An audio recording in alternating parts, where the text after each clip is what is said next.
Various kinds of incentives are being used by water districts to encourage water conservation. What incentives would you recommend using with Improvement District Number 1 residential and agricultural customers other than higher rates? And now I'm going to hand you the microphone. Thank you. I'll hold it away from my throat. First of all, I'd like to thank We Watch and the Times and the News and everybody here. Good question here from my perspective. I think Ynez customers have done real well on conservation in this time of drought, so I think that's terrific news. The numbers I've heard are down 24% and so on, so great conservation. However, incentives to conserve water are something that could be very effective, but ID1 has really done not enough to offer incentives or conservation assistance. Right now, the policy in place the policy is to lower the unit cost of water the more water that is consumed. For example, in rural residential rates are $4.80 for 100 cubic feet for the first 125 units, and then the price drops to $1.96 for amounts over this. And that's an incentive to use more water. This may work for profit businesses, but not for public services or for water conservation. We really need to reward people that conserve water as long as the minimum revenue to cover the costs and to cover money that needs to be put aside for needed capital investments for the future are achieved. Most other water districts are way ahead of ours. Galida's water district, for example, has an established set of conservation programs like smart landscape rebates, water saving incentives, free mulch, water efficiency rebates, and conservation consulting. So I recommend that we examine this range of conservation incentive programs and find out which ones are successful and implement those. Thank you. Jeff, can you take the microphone? Jeff represents Division 2 now. Okay. Thank you so much. Appreciate being here. Well, this might sound redundant, but I disagree with my opponent's answer over here. And let me say this to clarify the question. ID1 does not use water rates as a tool to promote water savings this way or that. Our water rates are set to meet the cost of providing water, and that's it, and that's only it. And I think that's a good thing. I'll tell you why. ID1 has put into play some of the things that were mentioned. Let me talk about those. Low flow toilet rebates, we absolutely have that. Free water saving devices. We'll give you free shower heads, nozzles. I don't know how many knew that, but they're there for sure. We'll do a property water efficiency analysis in collaboration with Kachuma Resources Conservation District. And for our ag users, there's only a couple things for ag you can really do to cut down your use, and basically that's training. And we offer irrigation training and research centers. Those are for our ag users, like I said. We now give monthly reports. I mean, if you go to the office at ID1, you'll find a stack of flyers or leaflets with all kinds of handy little stuff. It's absolutely fantastic. And I would suggest, you're going to hear this from me more than once, come to the board meetings, take part. We will help you, face-to-face interaction. I can't tell you how many people I've ran into the hardware store or the grocery store, and we talk about these things. But last of all, ID1, we're here to work with you, not penalize you with some high rates. And I got to tip my cap to you guys. I'll tell you why. The 5-year average since the governor put the 25% restriction, we've dropped by 30.7%. And that's you guys doing a heck of a job, good job. We're here to work with you, not penalize you. Next is Anita Finfrock. Anita is running in Division 2 with Ynez, correct? Thanks all for coming tonight. Water conservation is supported by learning good habits, and I think it's really important for everybody to share the ideas that they have on how to conserve water. One of the things I would bring up would be the replacing old toilets. Even though that's been going on for a while, I'm sure there's people still have that. An old toilet in their house that uses a lot of water that's wasteful. Can also do the things like Jeff mentioned with getting the low flow shower heads, which are actually for free, Also, to another idea, and they do this down where I used to, when I lived in Southern California, was hand out rain barrels that you could set up for the winter time to collect rainwater off of your roof. I would like to also encourage people to do more drought-tolerant landscaping in their yards. And also with the agriculture ideas is getting people to use more targeted delivering systems in their irrigation, and also work on watering at times when they can maximize the amount of water that's delivered actually to the plants and reduce evaporation. Thank you. And Mike to Brad Joes. And Brad is our at-large.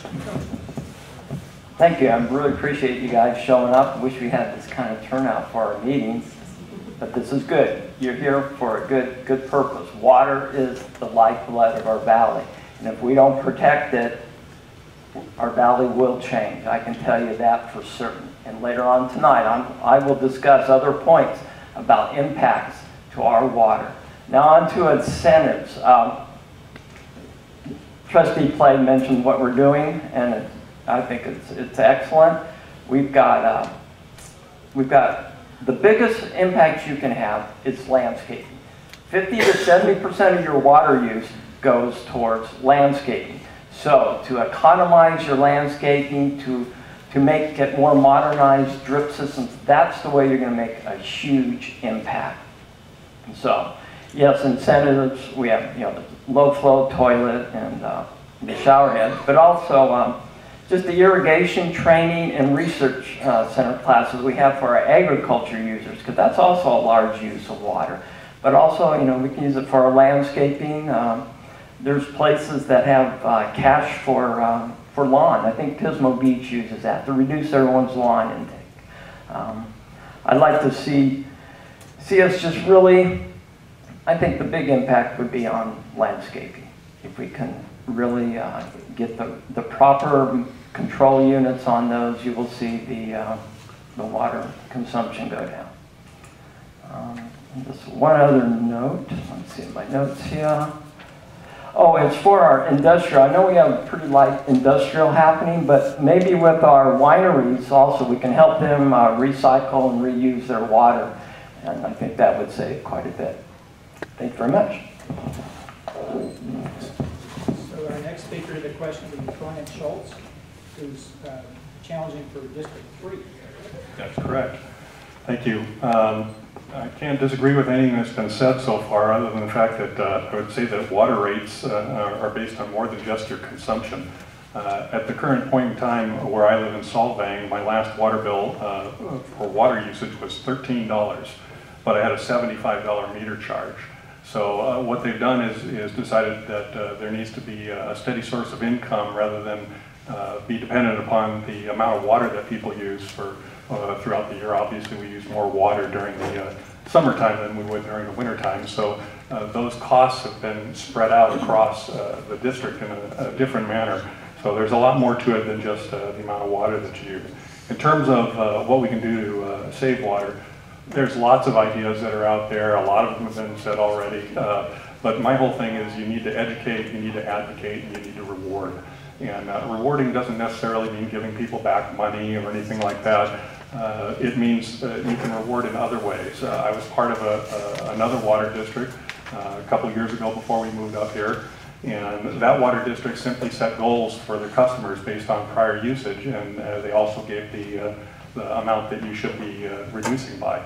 Now, I think the 30% that everybody saved here has probably been in a large part due to the price of water. I do think the price of water has an impact on what people do. Certainly in my neighborhood where I live in Solvang, there's a lot of landscape changes that are going on and have gone on for quite some time. In any case, obviously water frequencies and how often you water, what time of day, that's all part of this. But there's also technology like leak monitoring and things like that that I was surprised did not exist up here. Section meters where you can determine how much water is going through a particular section and compare that to the bill usage and determine whether or not you have leaks that are going on in a particular section of Maine or whatever. But there are other items that can be done, so thank you. So next we'll have Kevin Walsh, who's since Division 3, and Kevin says he's used to going last. Yes, with the name like W, you There you go. get very used to that and more comfortable there. First, let me say some good things about our customers during this last drought. In 2015, we asked for a 10% voluntary reduction in water use.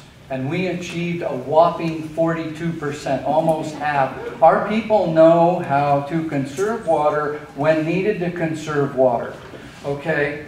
And you've already heard about the 30% that we've saved over the 5 years. So this just wasn't a one-off year, it was long-term. Very impressive, awesome, I'd say. Our customers deserve all the credit and praise for that.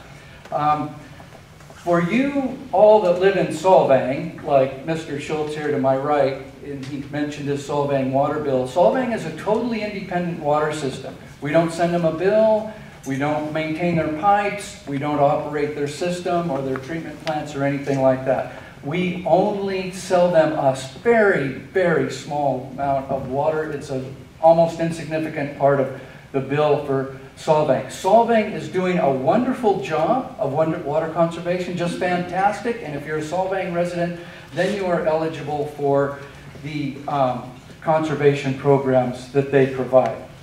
Also, agricultural use. My division is Solvang and the big ag users south of Mission Drive, or 246 if you prefer. So I got the city of Solvang and the ag users.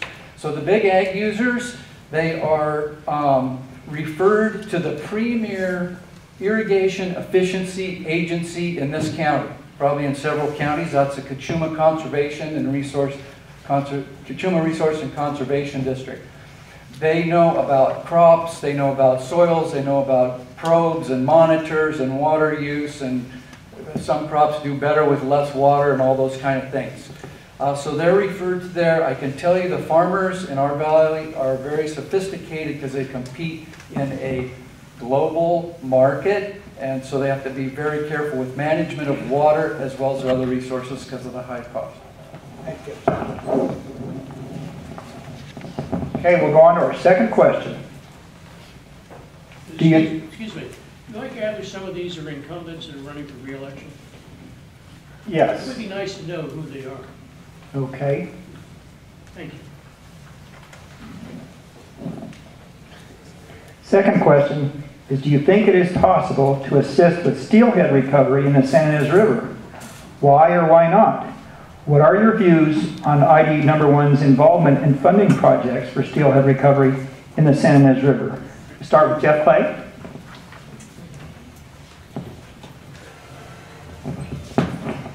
Yeah, again, let me just clear it up for some of you that might not be up on this. It's not really a matter whether it's possible or not. We're mandated by law to do this. U.S. Bureau of Reclamation, which owns Kachuma, the dam, and the outworkings, they must comply with an Endangered Species Act, an ESA. So it's about us working with what's already there. We don't really have a big choice in that matter. Now, to the degree, that's sort of the National Marine Fisheries Service, or NMFS, they do studies and really determine to what degree the steelhead are coming back or not coming back. And that's where us, ID1, that's where we come into it as far as really trying to achieve this balance of protecting our water supply and water supply rights and also adhering to the ESA. Now, let me push that aside and let me just give you my take on it. We should be caretakers of God's creation. I absolutely believe that. I love animals. You guys would want to be my golden retriever, Buffington. We love animals. Every now and again, I'll say this. There's only so much water, and there might come a decision here or there where it's water for fish or water for people. And let me be transparent. 10 out of 10 times, I will pick water for people over water for fish. But here's what this board does and does well. We create an environment where it's not an either or, but it's a both and. So I think it is possible to comply with the ESA and supply water for all of us here in the valley.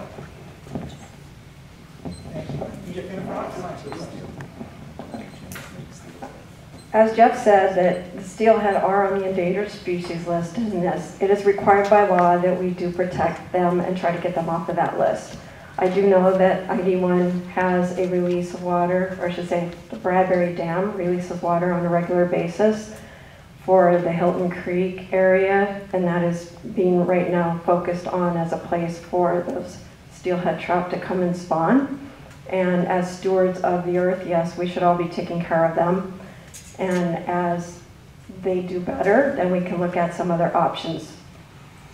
And I'm not a fisherman, so I don't know much more about them. Red jokes. Thank you. As Jeff Clay excuse me, mentioned, we have been doing work since 1993 on this. Okay, it's nothing new. And we're working closely with the Fish and Wildlife Service, Ynez, and the BOR, Bureau of Reclamation. They're the ones who manage the lake there. And Hilton Creek is one of the places where we give money, expertise, and support for the spawning of the fish. But let me get really down to the facts here. The fish lost 89.6% of their water due to the dam to be transferred, never to return, over to South County to support the building and construction there. 89% of their habitat has been taken from them.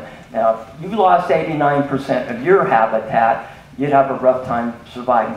That's where the emphasis needs to be made, and conserve water going that way. We need to get a better handle on how much water goes south, because that is water extraction. It doesn't come back. It's not like we get to use the water, we irrigate our land, and it goes back to the aquifer. This gets pumped over the ridge, never to return. So if we're going to get serious about saving these fish, we got to seriously look at the impacts that causes. And I've been taking a very active part on watching our water rights and our water since I've been on the board for 4 years. And this is one of the main emphasis areas, is protecting our water. And don't let anybody fool you. Without our water here, we disappear. Thank you. Brian Schultz. I agree. Water next to air is pretty much the #2 important thing, isn't it? So in any case, not a whole lot I can disagree with what has been said here. I do have to say that I agree with the stewardship. My wife and I were married here January 6th in this church by Father Stacy in 1996. And one of the things that I learned was that we needed to be good stewards of the earth and its resources. I also know that we have a prolonged drought and flood cycle that goes on here in Southern California, and this area isn't exempt from that. And besides having natural changes that occur within the environment that change water supplies and everything, you have man-made changes. And as was alluded to, the dam was put up here in order to provide water, and there's only a small portion of that water that actually comes back and is used here in the valley. So there may be a certain amount that actually gets into the aquifer from the dam, but still, this is an effort that was made by people long ago to be able to make sure that we had water for people during the summer months. And without it, this area would not be very inhabitable during the summer months, and we certainly wouldn't be able to be providing what we are for agriculture to people in the area. My opponents here and the board members, other board members, have had a long time to see and study these situations that are going on with regard to water. Obviously, that's not my area of expertise at the moment. My disagreements with what goes on in the district have more to do with the management of the district. The way it's being managed, the decisions that are being made by the manager and supported by the board. And I think those are the areas that really need to come into focus. And no matter what the outcome of the election, it's important that everybody here, including the current board, knows and understands that there are concerns that are part of the community here that need to be addressed. Kevin Wall. Thank you. So, do we remember the question? Is it possible to assist with steelhead recovery? Definitely yes. That's the answer. ID1 continues to be an active participant in the funding of steelhead monitoring and projects as required by the regulatory agencies, as it has been for the past 25 years. ID1 has its own fisheries biologist staff that monitor for the health of steelhead in the river. ID1 was a leader in 2001 in developing the agreement between 11 different federal, state, and local agencies that plan to fund and construct projects for steelhead recovery. This recovery requires, obviously, the cooperation of all stakeholders on the river, not just a few.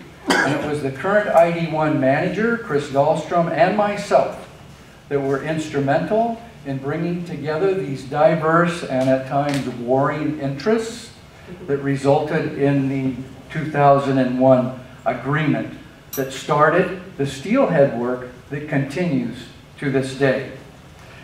ID1 has in the past funded steelhead projects. Today it funds steelhead projects, and in the future it will still be funding steelhead recovery efforts. We'll finish with Alan Anderson. Sure. Thank you. Not a lot to add. I think the steelhead issue is, the population's dropped to what amounts to 1% of what it used to be in our lifetime. So it's a dramatic issue. Recovery is the word in the question. I'm not sure that there's a plan in place for recovery. I think there is a plan in place for preventing extinction.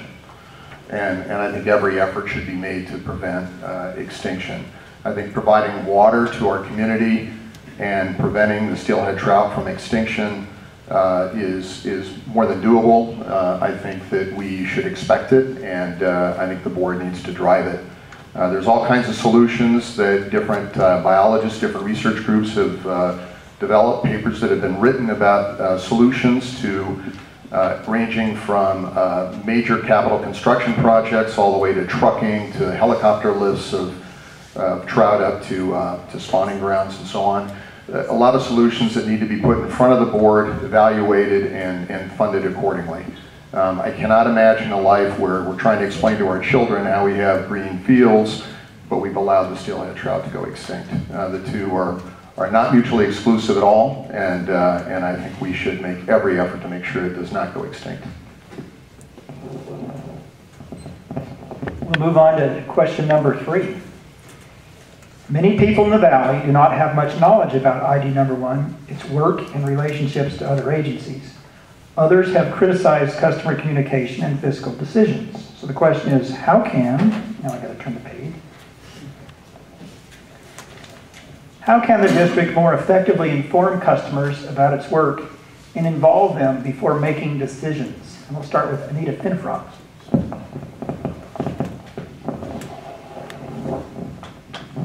Well, the first thing I would do is increase and open up that communication with the public. Right now, the website is kind of hard to navigate, and there's not often things added into it, so that would be number 1. With people's monthly bills, that's another opportunity to send out information about what the current projects are for the board, what we're working on, and how people can get involved. The meetings could be set at a more convenient time. I look around, the comment was made about it would be nice to have as many people attend one of the board meetings. Well, yes, it's at 3 o'clock in the afternoon on a weekday. It's kind of difficult. So having them later in the day might make it easier for people to attend and get involved. Also having it streamed so people that cannot make it there in person could watch it from their home. And another possible thing is with the agenda items to be more clear on the agenda that's posted before the meeting, to make it clear which ones are discussion items and which ones are going to be action items, so people can get ready for those and attend. Thank you. Judge, what do you answer? Yeah, on that, yeah, we do work with communicating with the public. We have periodic newsletters, the website as it is. We also have direct customer contact. I can personally say that every customer that's needed to talk to me, I've talked with them and discussed their issues. We do have open public monthly meetings. They're noticed in the newspapers. And there's community outreach to the service clubs. But I've also discussed with the board, and it's about providing a flyer to put into the monthly billings and to really hit on the key issues. And the key issues would be like Governor Brown's executive order for 55 gallons a day per person. This is the law. You know, there are things coming down, and those would impact you. I saw people's eyebrows raised. Well, it's coming. And yeah, we need to really get that information out to you people so you can brace for it or talk to your elected officials. We also are dealing with chromium-6. And that bullet has been bouncing around our office there for a couple years. The governor said you're going to do it, and then they said you're not going to do it. Well, it's cost us millions of dollars. Okay, so those are key things. And this new groundwater management, that's impacting us. It's going to impact people with wells. It's going to be monitoring, and of course, the state government wants to fine everybody if they don't follow the rules. And just real quickly about working with the other agencies, we work with Solvang.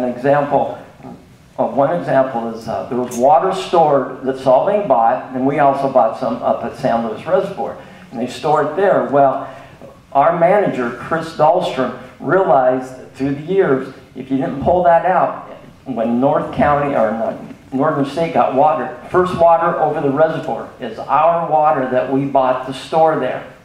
Well, that was going to happen. Chris notified the city of Solvang, and they saved $142,000 in their water. We were able to work with them to bring the water down here and be used before it went over the spillway. Thank you.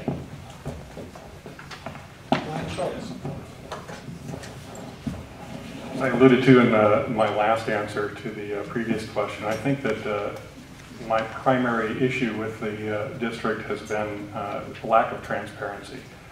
When we had an issue on my property and I went to the district, to the employees, it took me 6 months and I could not get an answer from the general manager. He refused to speak to me, he wasn't in the office. There were all kinds of issues. I ultimately had to go to the board and speak during the 3-minute public comment section. And then what happened after that was I got a letter from the board's attorney, in-house attorney, kind of a threatening letter and a bill. So that might have an impact on how many people want to go to the meetings. I think that so far as transparency goes, you need to stop requiring formal requests for basic public records that should be available through the website. To have to go through a formal request act to get information, and I as a public employee, I had to manage a large project where I had a citizens oversight committee, and that's basically what this board is a citizens oversight committee, making sure that your money is spent appropriately. And there are certain reporting requirements that go along with that. As was said here earlier, post the stuff, put it out there. There should be a quarterly financial status report. That's what I used to have to provide for what I used to do. You need to have more accurate and complete board packets and meetings with information on them. And like we said, you can live webcast meetings for transparency or record them and make them available on the website. I think we need to basically also have a forensic audit conducted, because I haven't been able to get any information about the questions we've asked about where the money is going. And you shouldn't have to do that. This is a public agency. Should not have to jump through these hoops. The newsletter is a great idea. I congratulate you on the concept, just not the timing. Michael, Probably what I'll say most you've already figured out, and that is what many water agencies have discovered along the way, and other kinds of government bodies, is that most customers really don't know much about them or how they operate at all. And as far as water goes, as long as the customer turns on the tap and the water comes out, and it's a reasonable cost, they really don't feel they have a compelling reason to be much involved. Now, beyond that, you've heard it said up here a lot of times, we like our customers to attend more of our meetings. That's true. We want as many people as possible to get involved. It is a democratic process after all. We have a board member every month. Agendas and materials are posted on the website. Our minutes of our meetings are far more detailed than you will find in most public agencies, where they record who made the motion, who made the second, and what the vote was. We give a detailed description of the discussion so someone can know why the decision went the way it did. Also, we have an email list. You can sign up to get electronic notifications of the agenda if you need to, and all those that go along. And like most bureaucracies, a lot of decisions take a long time, months, sometimes years. These things track along with very little movement. It's like watching paint dry, quite honestly, but there's plenty of chances to intervene and get involved. You've heard it here, up here before by a couple of the candidates, and I'm just going to say it again. Come to the meeting. Come to the meeting.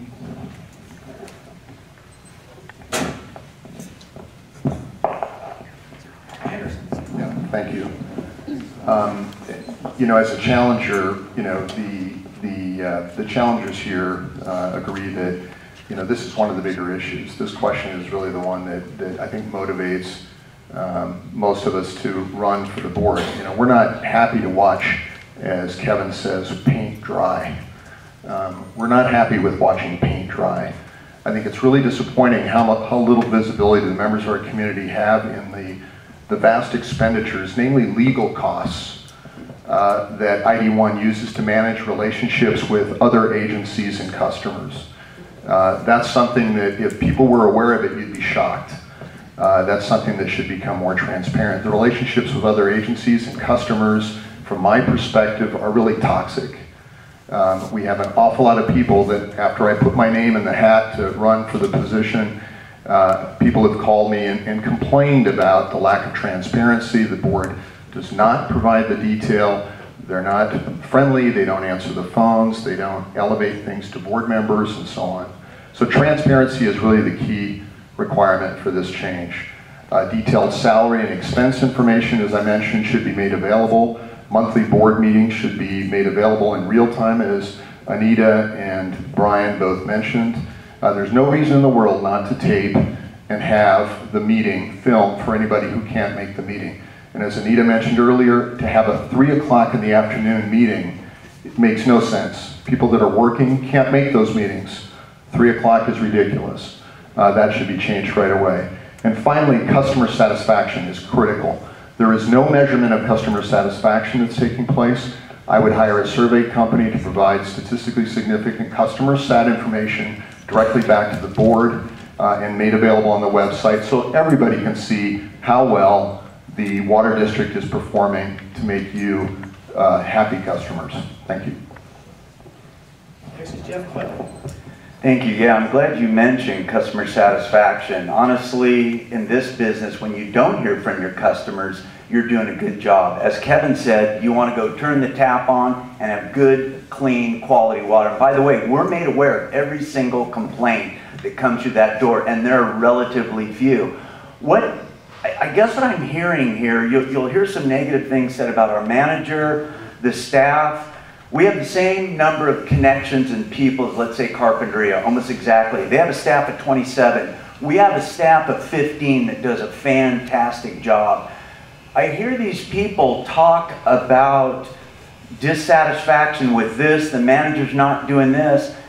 You have to be in the valley long enough to really figure out what's going on. No disrespect, but I've got underwear and socks at home that have been in this valley longer than these three that are challenging us. I understand what they're saying, but how can it be possible for them to have all this knowledge in such a short amount of time?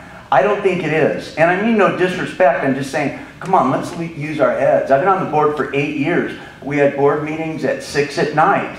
There weren't that many people attending. We cannot speak to public apathy. You can lead a horse to water, you can't make it drink. We go online, look at our board meeting minutes. I do this and I'm on other boards. They are more detailed, highly detailed. There's every piece of information you would ever want on those meetings, guys.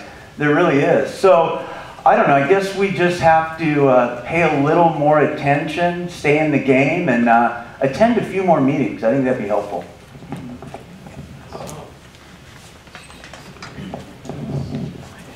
Okay, our fourth question. In 2017, the Santa Barbara County Grand Jury issued a report recommending that additional water sources be developed in the county. What are your views on ID number 1 working with other water providers, cities, or the county to develop additional supplies? What additional sources are the most economically feasible? And of course, we're going to speak to the issues, right? No personal comments. Brad Jones, will you start? Thank you. Okay, just to let you guys know, ID1 has a very diverse water source. Very diverse. Your water hasn't been turned off on you. During the drought, you have water. Okay? That's because our managers know how to find water and get it for us. We get water out of the Kachuma project. That's Lake Kachuma. But remember, 89% goes over the hill, people. Remember that. That's a big impact to us. Upland groundwater wells, we have those. We have river wells through the river. Our water rights are there. And we get water through state water project. We buy water, ship it down to the pipeline that we invested in to bring water to us. So we have those waters. And those are the most cost-effective waters that you can get anywhere. Okay, I've heard talked about desal plants and recycled water. Very expensive, and to drink toilet water, no, that's not for me. So, yeah, Santa Barbara's trying to get their desal plant up and running, but it's going to be really expensive. I mean, out of the world. And one other thing, we are under an onslaught of regulatory impacts. That's why we have attorneys who fight for our water. Now, my opponent does not know what he's talking about. That's where our money goes, to protect our water. That is so important, and we do invest in protecting our water. Come and we'll show you all the different regulatories from the state, the federal, and local governments and agencies wanting our water and telling us how to use our water and what it will look like. That's what we use our attorneys for. Thank you very much. Brian Charles is next.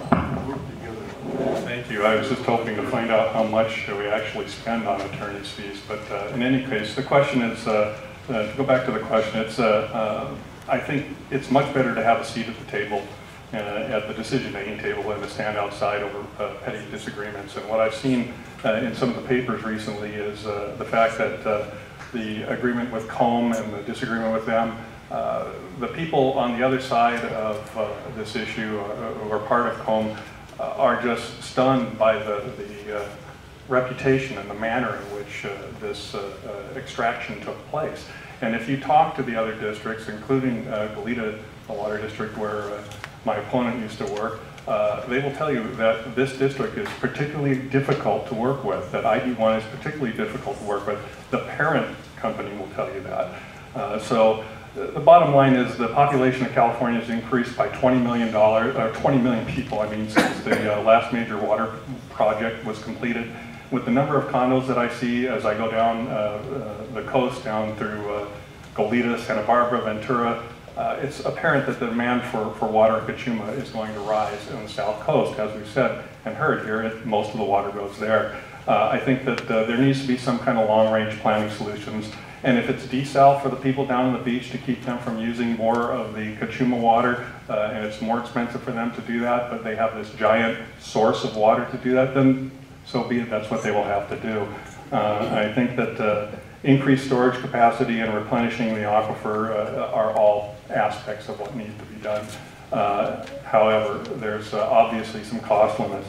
I really think what needs to happen here also is that the board members need to have skin in the game.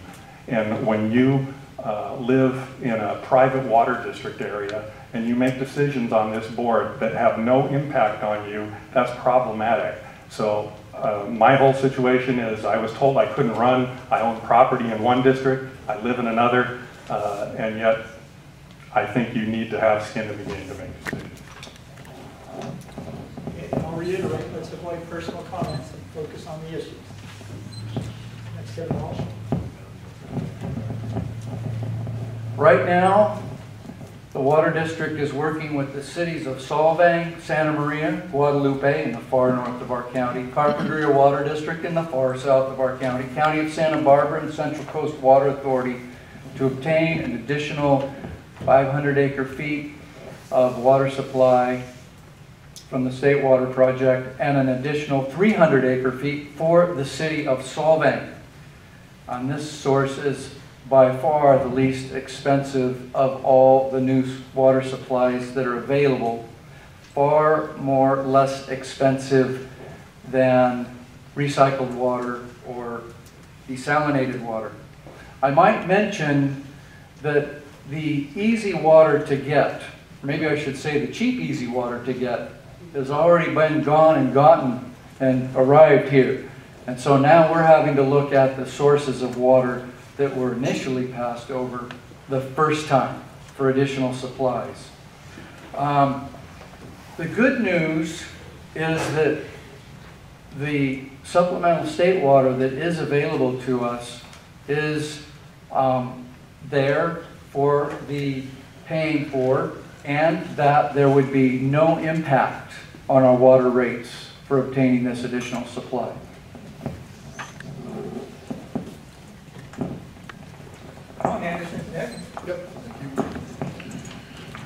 So I think it's really clear that ID1 has interests that are real different from the rest of the South Coast water districts. And those have to be recognized. You know, we have rights to Kachuma water, and that's something that we do have to defend. The South Coast communities are looking for ways to bring in more water, and sometimes there is a risk of it being at our expense. So we have to defend our right to make local decisions, not give up the ability to make our own decisions for our own community and protect our water rights. However, ID1 really needs to make every effort to work together with those agencies to collaborate to mutual benefit. That doesn't mean give in, it means be at the table. As Brian indicated, I think it's critical that we sit around the table with them and we just don't throw attorneys at them every time they propose something that's outrageous or that it could invade our water rights. We need to talk with them, we need to keep those channels open.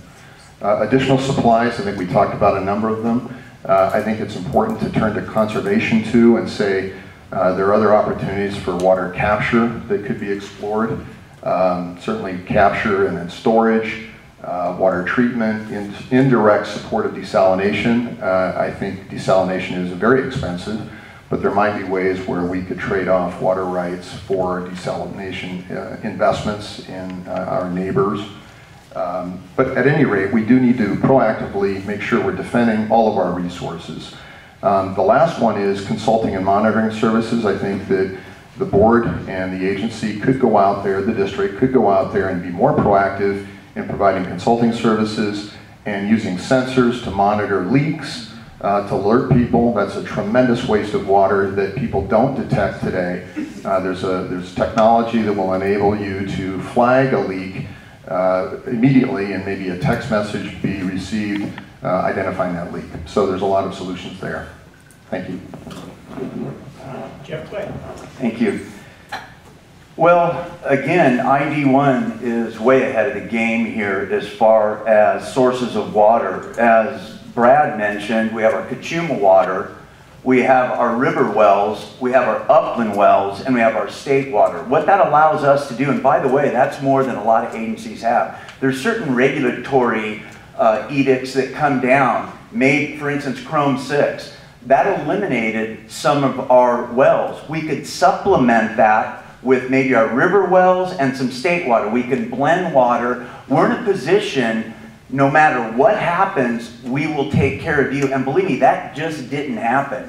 That was the action of the board members up here. We are always having to stay one step ahead of the federal government, the state, and every other environmental entity that is there. And I just say this to say this.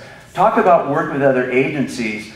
Trustee Walsh and I are on the ad hoc committee with Solvang, two members of the city council. We are actively collaborating to combine our knowledge, skill, and resources for those of us on this side of the dam.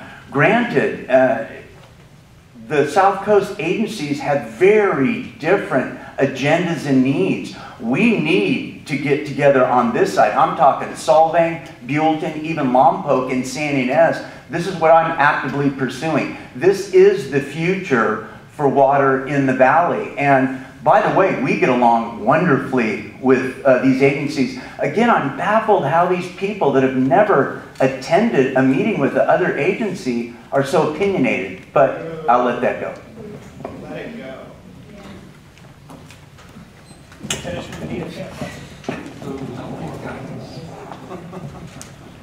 This is the main reason why I decided to run for the water board.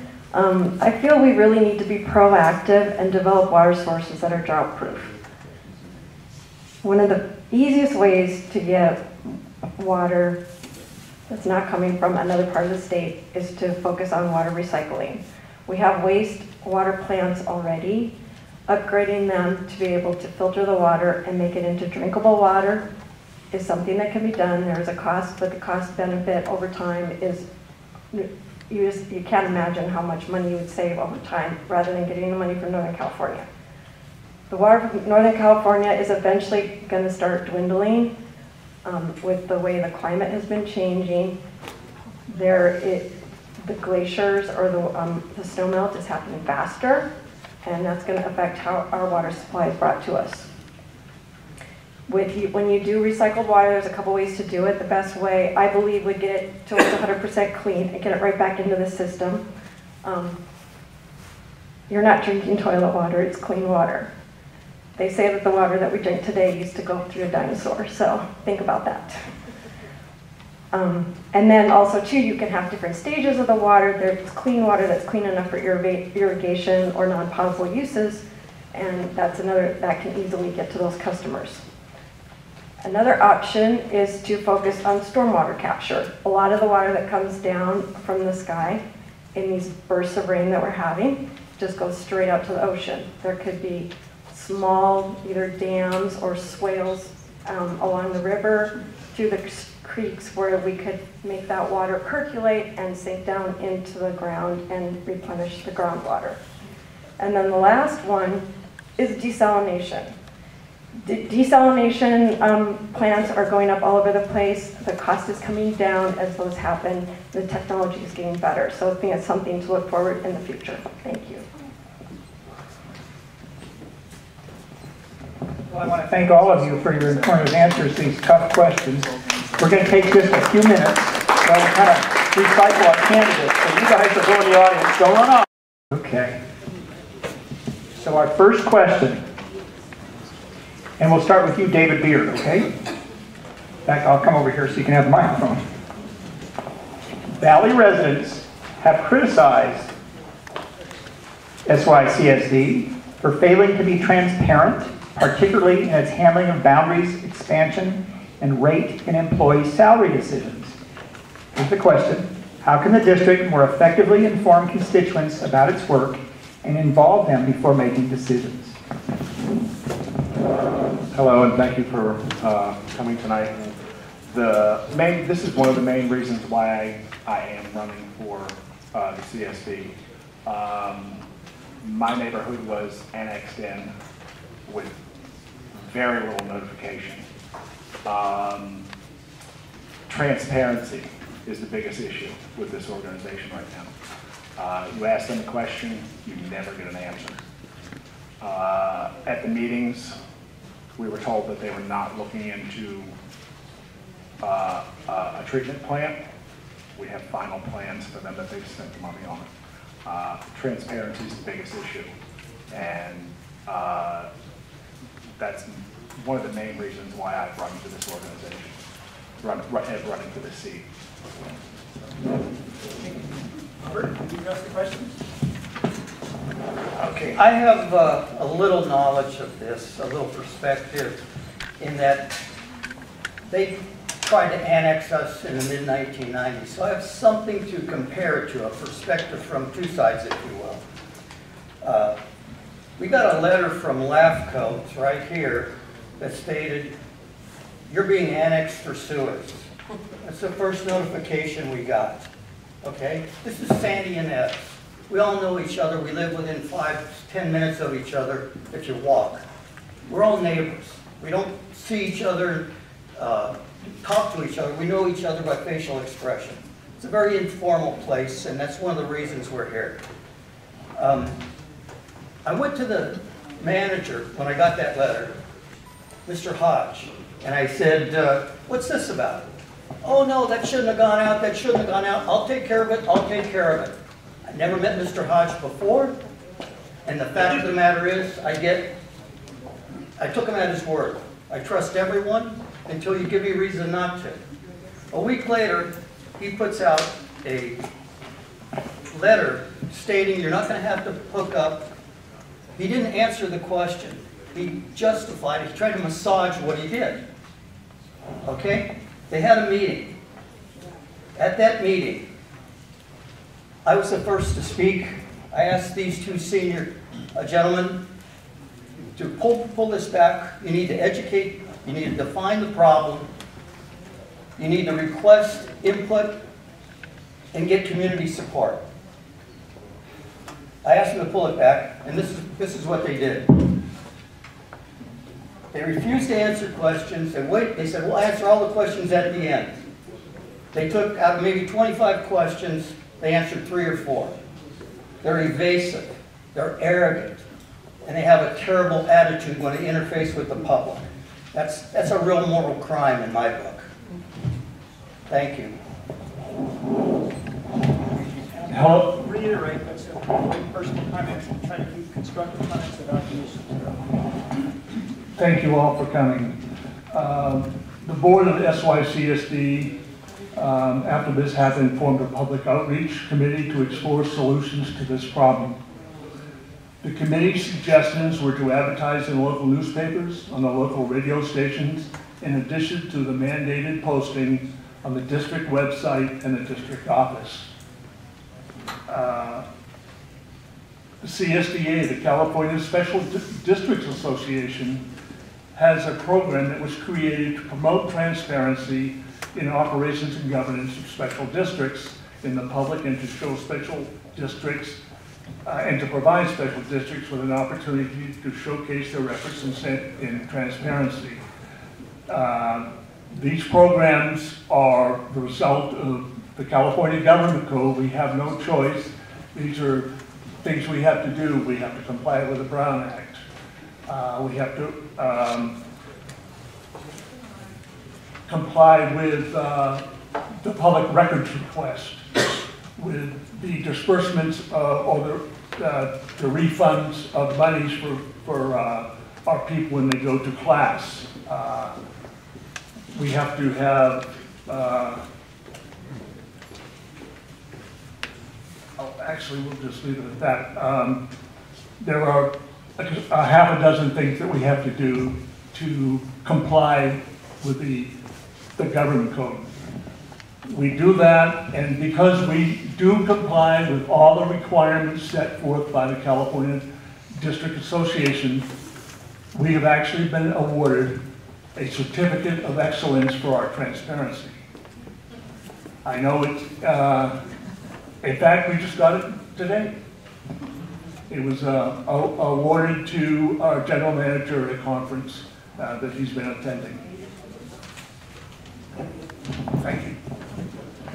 Next, let Seymour address the question. Thank you.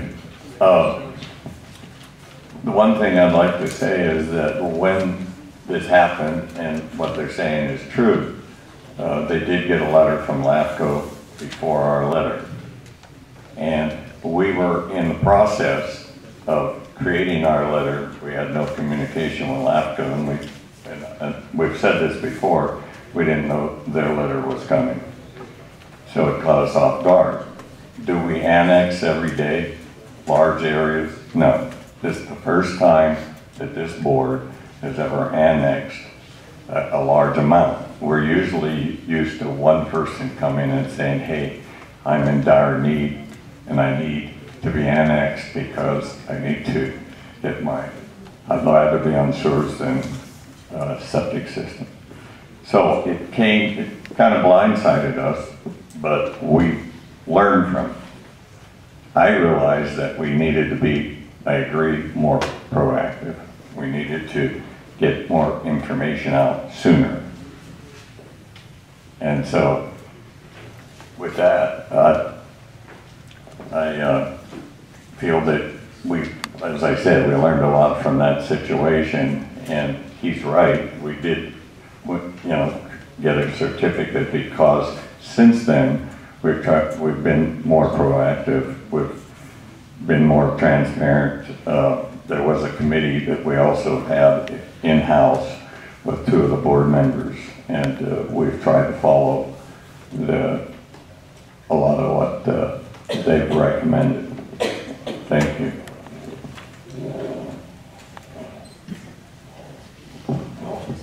All right, we'll go to our next question, which is, how can the district minimize rate increases while ensuring sufficient revenues to meet the district's costs? We'll start with Robert. Well, thank you. This current board has alienated the people they work with. Solvang, I'll say for one. Solvang handles the affluent. Solvang is our business partner. They have again, I have to refer to the word attitude or an arrogance. They don't want to work with Solvang. I was having lunch one day with a friend of mine who's here this evening, and we talked to one of the board members here tonight and asked him, where are you going to put the affluent? And the comment was, Solvang's going to take it. Well, I don't know if you're aware of this. When Solvang heard about that, Solvang says, we don't know anything about it, folks. We're not taking anything. Again, they put the horse before the cart. Okay, that's costly. That's poor planning. That's very unprofessional. Okay? It just doesn't work like that in the real world. Solvang and the community service districts now have their own ideas of what, instead of working together, it's basically each man for himself. These are business partners. These are our neighbors. They're in the same business. There should be no abrasion there. But everything this board has done has been abrasive to the community. There's one board member, by the way, who is the only female there, who is belittled at times, spoken over. I talked to a city council person this week from Solvang, and I asked them, how is it going over there? She said, Bob, I went to one meeting, and they demeaned her so bad, I left there with a tear in my eye. That's a pretty bold statement. That says a lot about the community service district's attitude, arrogance, and current board. It's, like I said, it's unprofessional. The fact that they are doing what they're doing is costly. Solvang should, in fact, be the leader on this, and we need to apologize to them. Thank you. Let's address the question. Maybe we get this next. That is, how can the district minimize rate increases while ensuring sufficient revenues to meet the costs? Thank you for that. Ynez Community Services District, the way we go about rate increases is if one is necessary, we advertise for an RFP or a request for proposal. That is sent out through trade journals and firms that specialize in doing rate studies. They're asked to send the district their proposal about what they, how they do the rate study, and that rate study is based on the size of the district, the projected income and expenses of the district, and it's usually for 10 to 12 years. For the past 10 years, the annual increase has been 3.75%. The reason we've been able to keep it at that figure is we constantly monitor the budget. We constantly monitor where the money is spent. And we are always looking for ways to save money. I think that going 10 years and having the increased not go over 3 3/4% is, considering how expensive things have gotten, I think we've done a good job. Thank you. David Seymour, will you answer the question? Yes, sir. I think the other David did a good job with explaining that. I'll give you a little more details. If you are in SYCSD and you are on our sewer district, the average house pays $28 a month. At 3.35 or 3.75%, it means that it will go up $1.06 per month. You know, and over that year would be 12 months. And we don't pay, they don't have to pay monthly, but all our fees are taken out on the taxes. And it's interesting that we found that every time we announce that we're gonna review fees, no one comes to the meetings. And it's a little like ID1. So if no one's coming to the meetings, they must not be that upset. I think $1 and something a month, about $1.06 a month raise every year for 12 years is pretty extraordinary. I don't know what else I can add to that, so thank you.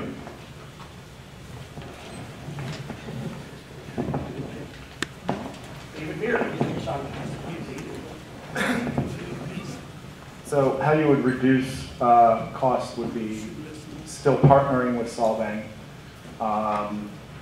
I've talked to several people at Solvang, and they basically said they've had no communication on expansion with the current board, or until the recent future they haven't. Building a treatment plant is very expensive.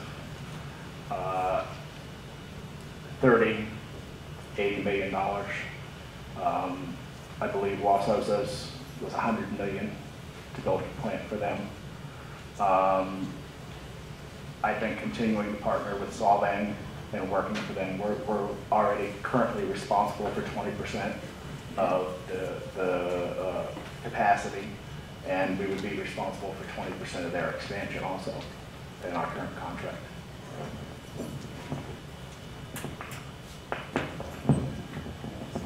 So our next question is, the district currently contracts with Solvang for wastewater treatment services.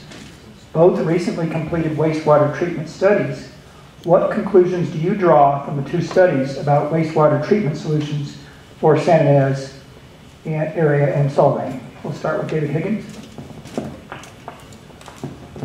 Thank you for that. The first thing I will say is that actually, if the studies have not been completed, Solvang has not finalized their study because Solvang staff is doing further research into their options. All their options require an upgrade to the existing plant, and SYCSD has a 20% share in the plant. So we will pay 20% of all costs associated with that plant. We have been, in fact, last month we met with Solvang. We have a joint wastewater committee, 2 members of their board and 2 members on our board. Those members happen to be the 2 Davids sitting up here. And we came to we actually put forward a idea to go with a membrane plant, which is a state-of-the-art plant. It is the most expensive, but the quality of the water that comes off that plant is just as good as the water that goes into your homes. Now, we're not talking about plumbing this stuff into your house. We're talking that could be used for agriculture, or can be re-injected into the ground, into the aquifer, upstream of the river wells, and you're going to have a continual flow of water back into the aquifer, which will help with our water, like I say. And or it could be pulled up for, for agricultural use. Mr. David Seymour.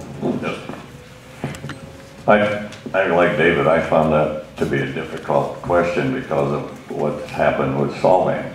Our study actually is finished. We had a study, we had 3 options, but we can't really finish anything until Solvang finishes theirs and lets us know how much it's going to cost for the plant, because our rates are based on what they charge us. If this plant upgrade costs a lot of money, then of course our rates will go up. So that's where we are on that, and it's the short answer to this question. There again, Dave spoke before me.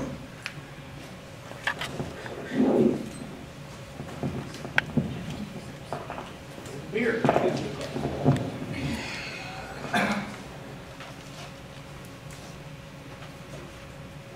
I think it basically answered the question on the last one.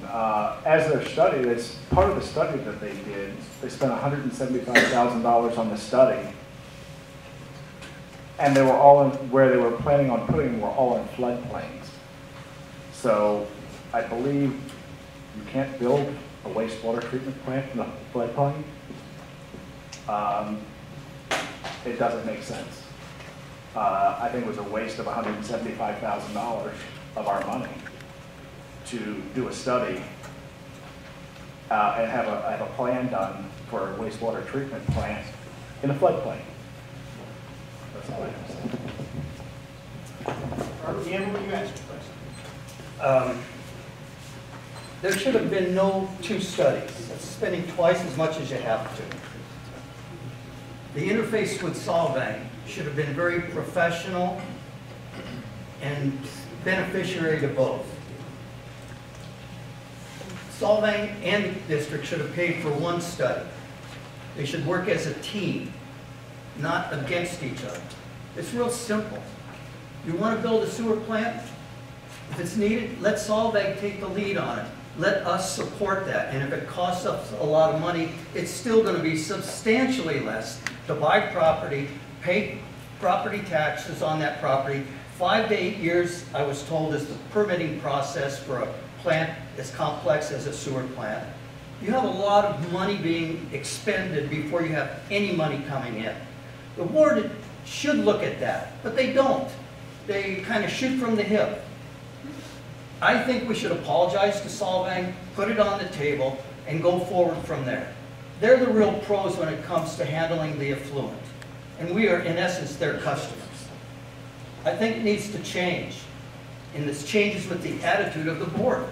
Because, like I said before, it's an arrogance there. It's almost a culture there. They make you feel very uncomfortable when you go there. They don't listen to you. There's terrible body language. That's why people don't go. Between the 2 of them, I believe these 2 senior incumbents, I believe you've been there cumulatively over 20 years. Not once, that's 250, 300 meetings, not once have they had a brainstorm to put out a flyer, a quarterly report, a semi-annual report, notify us of what's going on. I've never got one, and I've talked to people who lived in the district before we were annexed. They've never got one. Where's the transparency? Who gave you an award for not contacting your constituents? Come on, that's a joke, folks. Thank you. Okay. On question number 4. The answer is no, because it is the most expensive option. What is the question? The question was, oh, you didn't.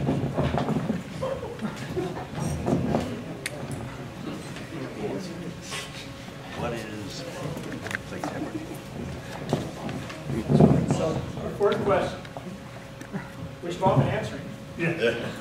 But you get to answer directly. Part of that. And you'll answer the question directly. No personal comments, right? We will. Let's do that. So, do you think the district should develop its own wastewater treatment facilities. Why or why not? We'll start with David Seymour. Oh. The answer is no. Would you care to elaborate? I will. The answer is no at this time. The reason is that because of what happens with Solvang and because of their need to improve their plant, we don't know how much to improve their plant is going to cost. That being said, it might be that if we created our own plant, and I foresee a reuse plant, that we would be better off. Here's the reason why. Every bill we get from Solvang in our contract, we have to pay. We can pay in protest if we don't like it, but we have to pay. We have no say in the contract. And it's been that way since it was formulated. We have had our attorney write and try and help improve our contract. And we were told no by their attorney. And it's been that way. I've been on the board 14 years. And I've been president 3 times. And I've been part of paying the bill and protesting, but you can only protest. Nothing that has ever happened. So maybe if we had our own local control, even though it's the most expensive way to go, we would have control and be in better condition that way.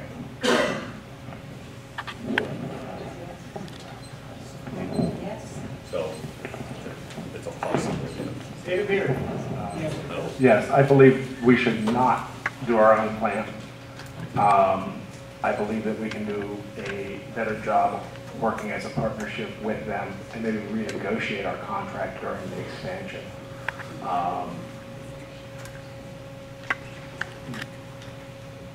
People that I've talked to at Solvang are very willing to talk to us or talk to the community service district, but I believe they haven't really been reached out. No one's reached out to them except for the last couple months. So my thing is no, I don't think we need to build a plant. Marvin Gamble, we got you the question. Should we build a plant? The logic that's been demonstrated tonight on supporting the building another plant is like saying it's more expensive to put a room addition on than completely build a brand new house. It's just foolish, and if you can add, or if you can't, you get a calculator. There's no possible way building a new plant can be cheaper than working with Solvang. Plain and simple. Solvang, for some reason, needs to be approached in a professional, fair, and attitude, and get rid of the mistrust that goes there. The Community Service District came here, I guess, 6 months ago and tried to swallow up Los Olivos in their district, in their sphere of influence. They did get a meeting here, right in this room, but when the final vote was tallied, I believe it was plus or minus 75% have wanted nothing to do with the district because of the way the district deals with people and entities. That's a culture, that's got to change. Otherwise, it's going to be real expensive. You can justify anything in life, but the fact of the matter is, Solvang is not the bad guy. They're going to provide us a service and we're going to pay for it. What is wrong with that? We pay for everything. And the vendors I work with every day don't have a problem. They're not the enemy. They're not the bad guy. They're not the competition.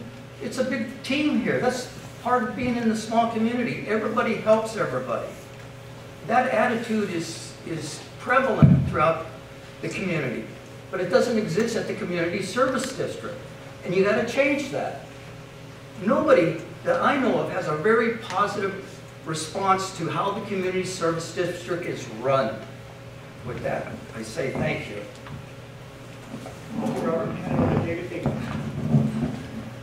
My answer is no, and that's because it is the most expensive option. We are, like I say, Solvang is putting together their study. We'll find out what the option that they decide to go with is. We've already committed to going with Solvang.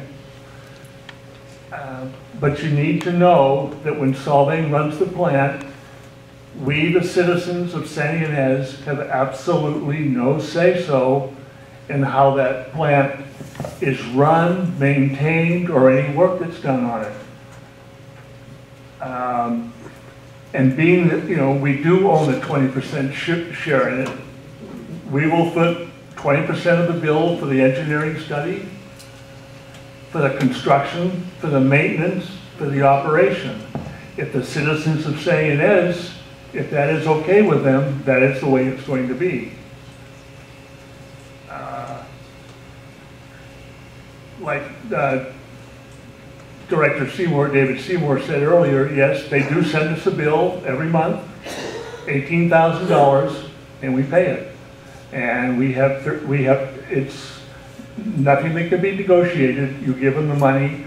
If we have questions about the bill, pay the bill and then submit your questions, and we'll talk about it. Sometimes we get a little reduction, sometimes we don't. But at least they now do come up, and we are talking about it.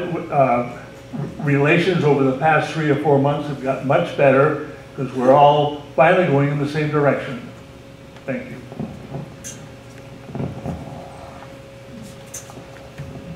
Thank you, gentlemen, for your informative answers. We're going to take a 15-minute break now. So our first question is going to be an ID1 question. What is your position on regulation of groundwater use for agriculture? And I'm going to do something to Kevin Walsh, never happened before. He's going to go first. Can you handle that? I punt. Groundwater regulation for agriculture is written into the state law now. There's no reason to be for it or against it anymore. It's a reality. The San Ynez River Water Conservation District, not ID1 on the end of it, what we call the parent district, is the groundwater agency for this area.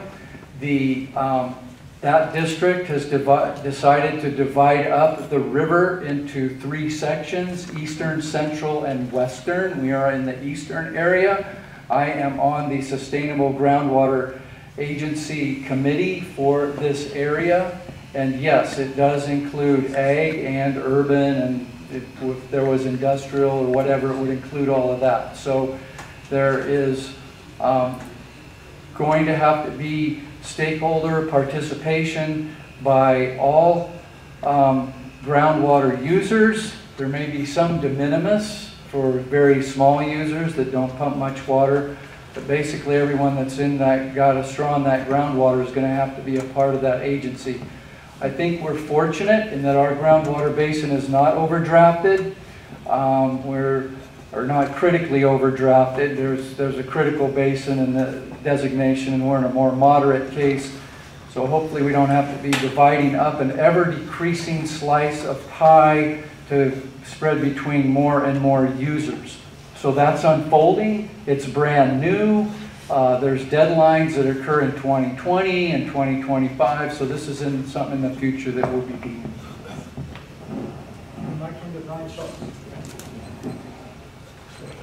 I think in my time in working in government, I understood that the bureaucracies of government tend to expand and expand their scope and their reach, and I think that that's what's happening as Kevin has mentioned here, is that the State Water Resource Control Board is the vehicle through which they're trying to exert ownership over all groundwater in the state of California. And I think that the district has a vested interest in having a seat at the table and making sure that the interests of this area are well taken care of, and that we aren't pumping more groundwater out of the area and shipping it farther south or to other areas. So far as the use of groundwater for agriculture, I think it's probably one of the reasons why I want to be here is because of the agriculture. It's one of the reasons that my parents moved up here years ago. The place is beautiful. It's just gotten better with all the wineries and everything, and the use of groundwater for agriculture is just a simple fact of life here, and a lot of that water returns to the aquifer. So at least in my understanding, as long as we continue to be judicious in the way that we use our resources here, we should be able to have it for a long time to come. As Kevin said, the aquifer has been assessed as being in fairly good shape. Hey, Joseph, you address the question. Yeah, my opinion there with that, we're all in it together. We got to work together, agriculture and commercial and residential. It's something that the state has put down as part of this regulatory onslaught that I've been talking about that's coming. And this is what we've got to manage and be proactive with this. It's what it is, and that's it. Anita Finifro. I'm happy to hear that the groundwater is something that is important to the whole state. There are places in the San Joaquin Valley that the ground has dropped 14 feet because of overpumping of the groundwater. It's very important to make sure that is replenished. It can be replenished through the recycling of water and getting it back down there to fill the aquifer. And agriculture, yes, they depend on the water too, and we depend on the agriculture so we can eat. So it's very important to all work together. Chef Clay. Yeah, I'm not sure how much more there is to say on this. I absolutely think using groundwater for ag is it's reliable. It's a good source of water. I guess my only comment would be on the regulation versus over-regulation. And this is where my eyes are open to where the state is going with this. To me, it's sort of like Big Brother inviting himself into your living room in a certain way. I do agree we can't overpump, but again, this is all new, by the way. This is all very, very new. So ID1 and the other agencies, it's really on us to watch and make sure, number one, we have a seat at the table, and number two, our voice is heard.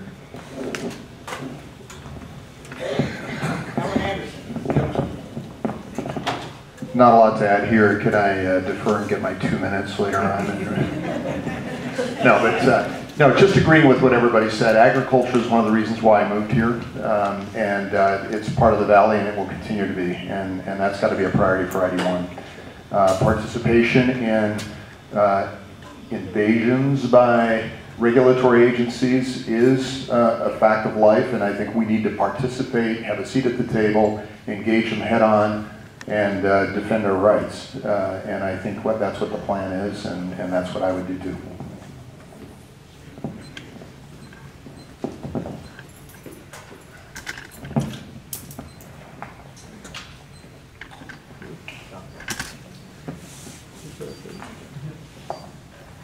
Okay, our next question is one for the folks that are running for the Community Service District. Oops, wrong one. Santa Ynez is a small rural community. I like my septic system.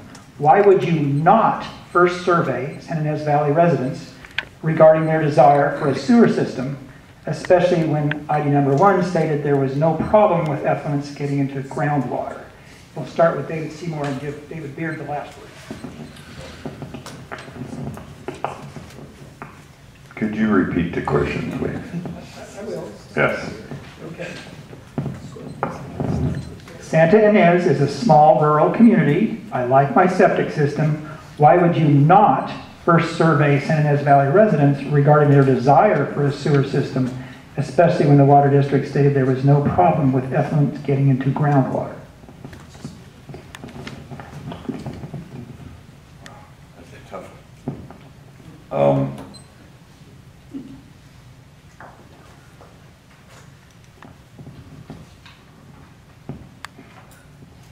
Clock's running. I know. So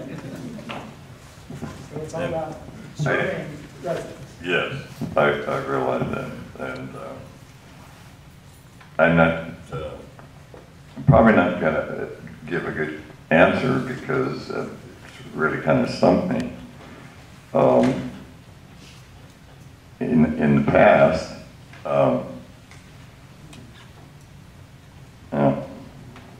Regional board. I'm gonna have to pass.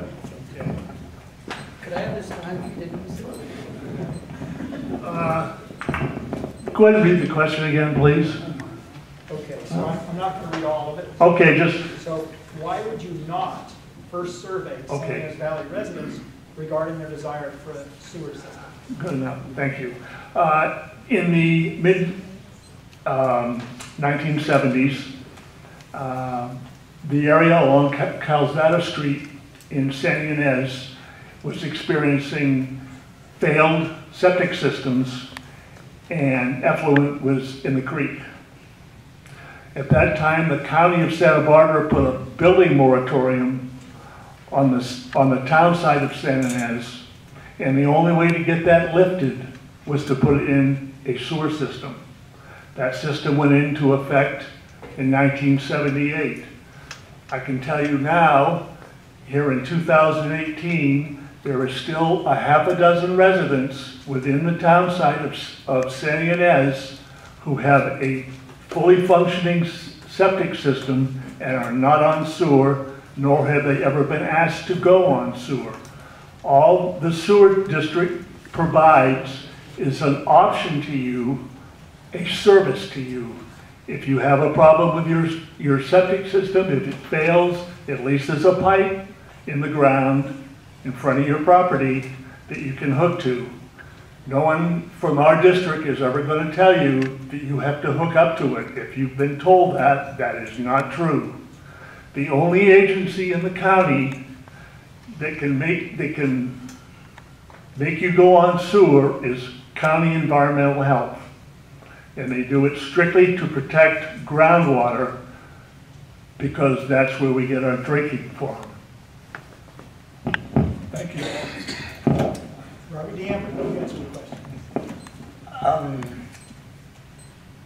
I believe that we should, and I presented this to the board previously, a septic system is a living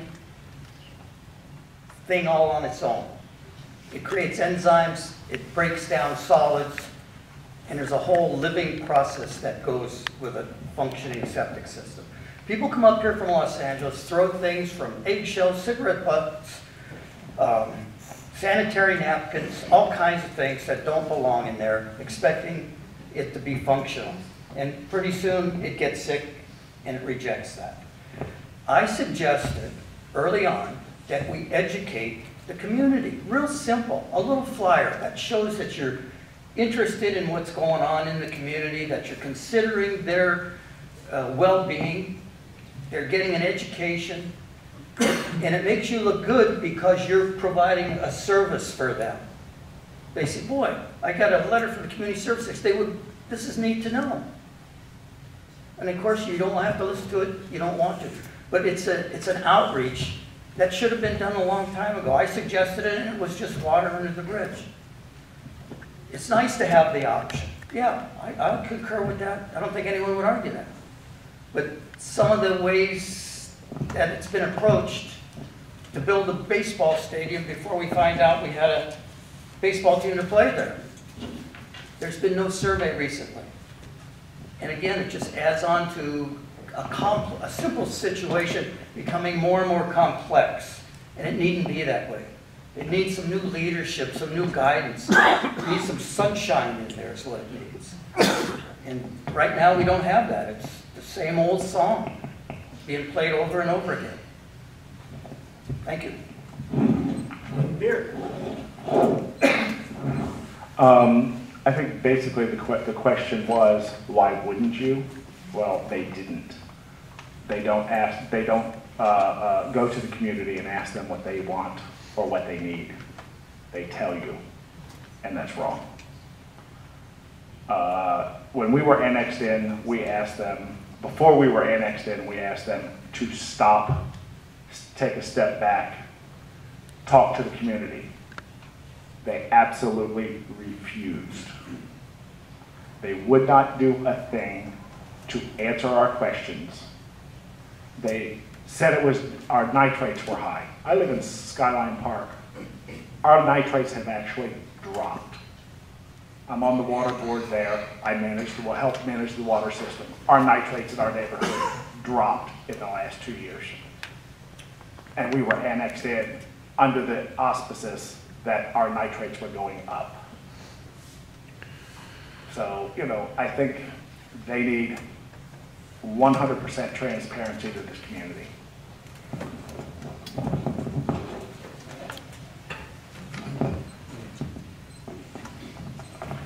I have a final question for each group, and it's going to be very similar, okay? So we'll start with ID number 1. What is your expectation of current ID number 1 staff? It's a non-controversial question, right? And then we'll ask the same question for the SYCSD. Well, not about ID number 1 staff, about your own staff. Okay. So we're going to start with Alan Anderson.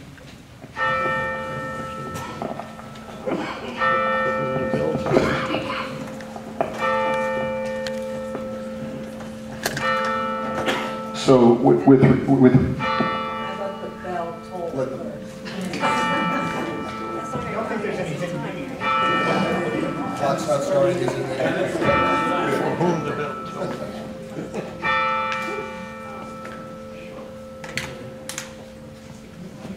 Great, now that I've thought it through.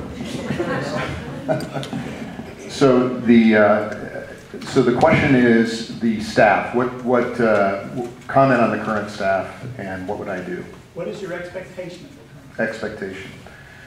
So the expectation as a board member of the staff would be that water, number 1, continue to be provided to everybody the way it is being provided today. You turn on the faucet and there is water running, and I think that's terrific. The team has done a great job of that. What I would also, though, expect in terms of change is I would expect more transparency. I would expect some of the things we've talked about. I think access to the board is critical. I think measuring customer satisfaction is something that's not happening and could. I would also expect transparency in terms of the legal expenses that are being incurred by ID1. I think they're excessive. When a customer has a problem, what I've seen lately is the first thing that ID1 does is arm itself to the teeth with lawyers, and that's expensive for the community, and I don't think it's necessary. And the other thing I would expect from the staff is I would expect the staff to develop a more proactive, open-minded attitude toward dealing with the opposing or other water districts, whether it be the state, Goleta, Montecito, Santa Barbara, and so on. And I expect them to sit at the table and have constructive conversations, always defending our rights and our water rights, always keeping that in mind. Jeff Clay, will you answer the question? Thank you. My expectation of the staff is to be a conduit of information to the board. The board is the decision-making body. The staff collects information, assimilates it, and delivers it to the board. Quite honestly, as I mentioned in one of my earlier answers, we're doing that with 15 staff members now. When an agency our size on the other side of the pass has 27 to 28. So our staff is really doing a good job.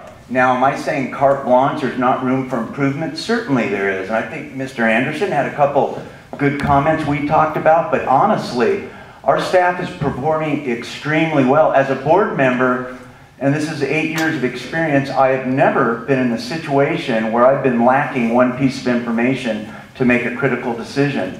So as far as improvements, very, very small. My expectations are being met quite nicely.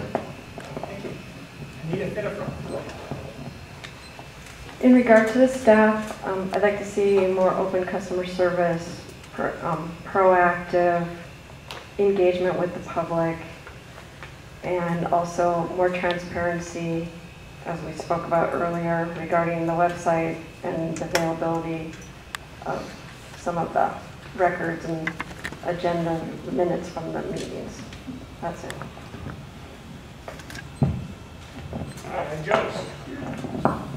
Yeah, I've had the privilege to work with an excellent staff. These people are so knowledgeable, it just dumbfounds me.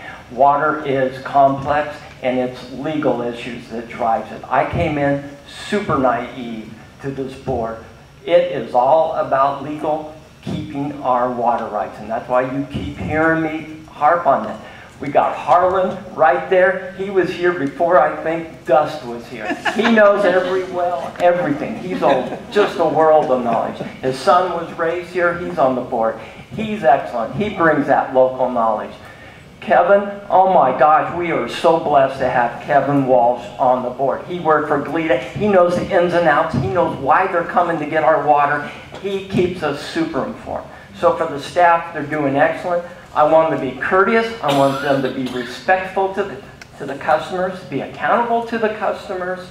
And I can tell you this, we are the leaders in the state, and that's why everybody watches ID1, this little bitty water district. We got people who know what's going on out there. Thank you. Ryan Schultz. Thank you.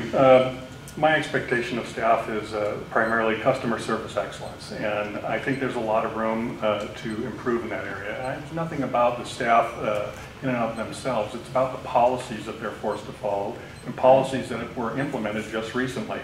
I think that for the suggestion to be made that the staff is fully informing everyone on the board, that simply was not my experience. It took me 6 months trying to penetrate staff before I went to a board meeting and actually spoke to the board using the 3-minute time period that's allotted for public comment.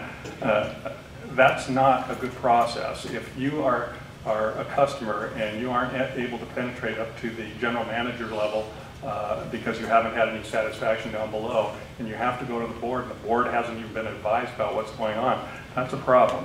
Transparency is part of the issue, and it's been mentioned many times here, and it's my experience that the board simply doesn't understand what's going on with the lack of transparency at the level of the employees. There's a difference. I have not interacted with anybody really from the field in any meaningful manner. All of my interactions have been with staff in the office. They're nice people, but I think they're following procedures that are just too aggressive.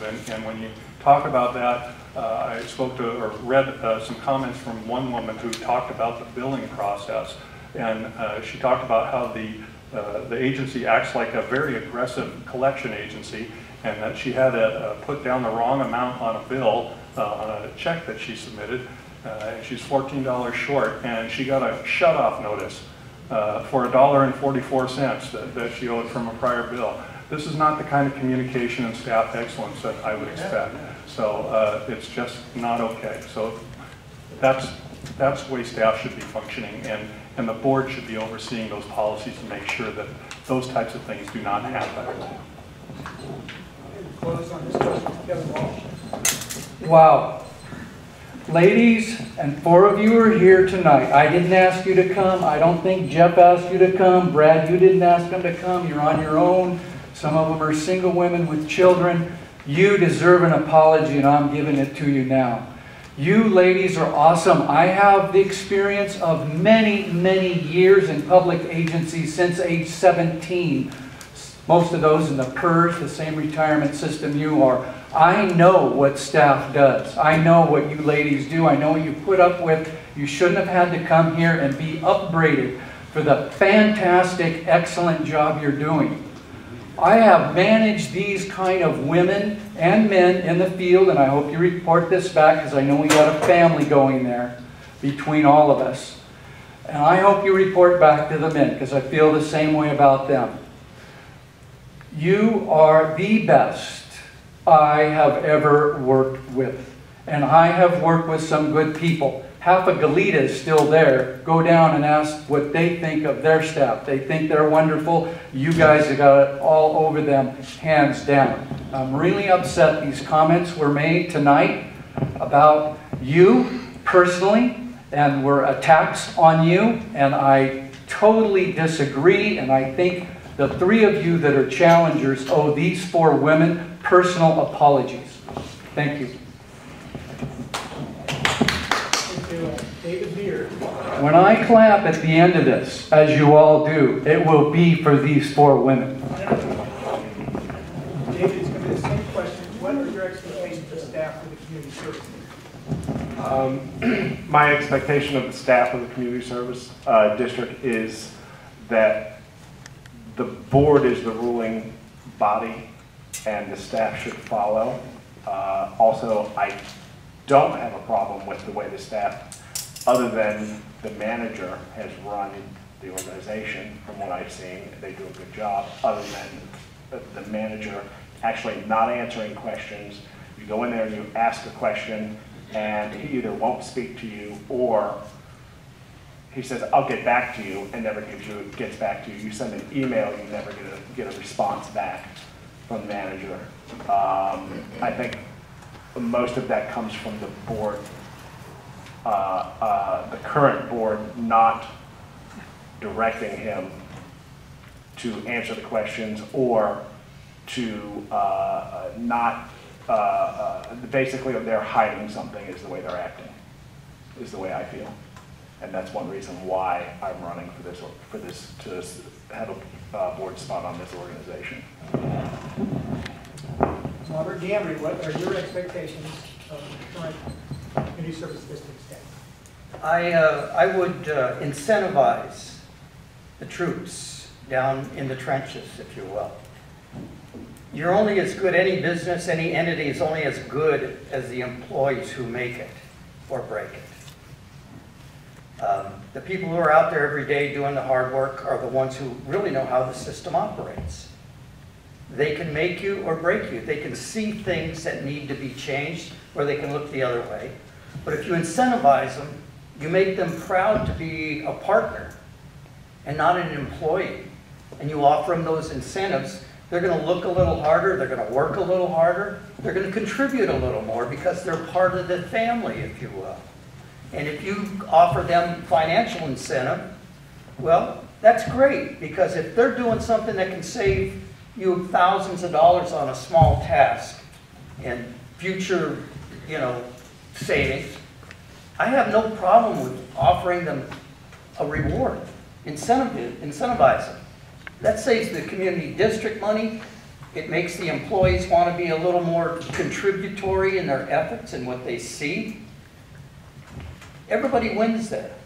So I think that would work very well. I've worked for the federal government, and I used to get $25, $100 a time because I put in suggestions that they implement. Back then it was $25, got you a couple tanks of gas. But in any event, I would want my employees to want to be a part of the family. And I think by incentivizing them and giving them a package that they're proud of will generate a great deal of return in their loyalty and in savings that they can create by just observing or making recommendations on things that people in the offices never see or aren't even aware of. That's what I would do. Thank you. Yes, SYCSD has a staff of 6, including the general manager, who is also a certified California wastewater treatment plant operator and a water treatment plant operator. The system that was put in San Ynez was put in 1978. We were told at that time it was a 20-year system.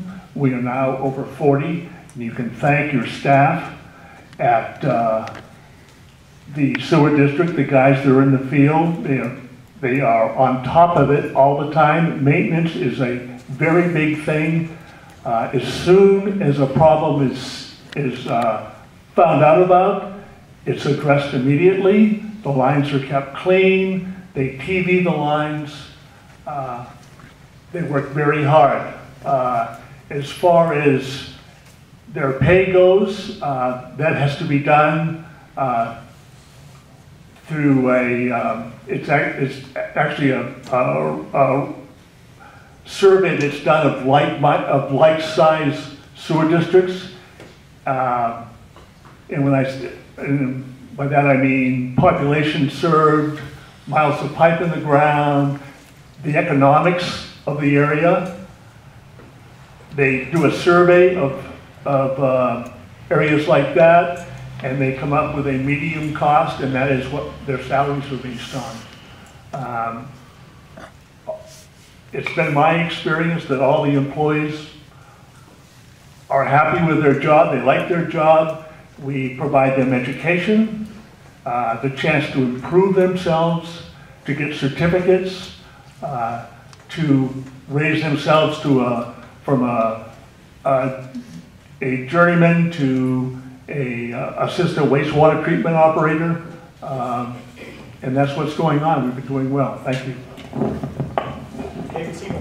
Yes, sir. I didn't do well on the last one, but I'll do better on this one. The employees I know well. I'm a general contractor, and I take a general interest in what they've been doing. And all of them can tell you that I stop by when they're out there working. I ask questions. They show me what they're doing. Our system is in excellent condition. For its age, I think other CSDs can't believe what condition it's in. And it's because of the employees. They enjoy their work. I can tell that because I know them. And I know each one of them. And they enjoy their work. They're into excellence. And there's not much else I can say about that. The Secretary-Treasurer has taken all the classes and improved in everything she can do. And that's where I'll stop. Thank you. So we're in the home stretch here. And what I'm going to ask you each to do is take a minute to just state why people should vote for you. And that'll be your closing comment. And first we'll do item number 1, and then we'll do the Community Services Board. Let me ask Nita Pinnefrock to start. Got to start somewhere, right?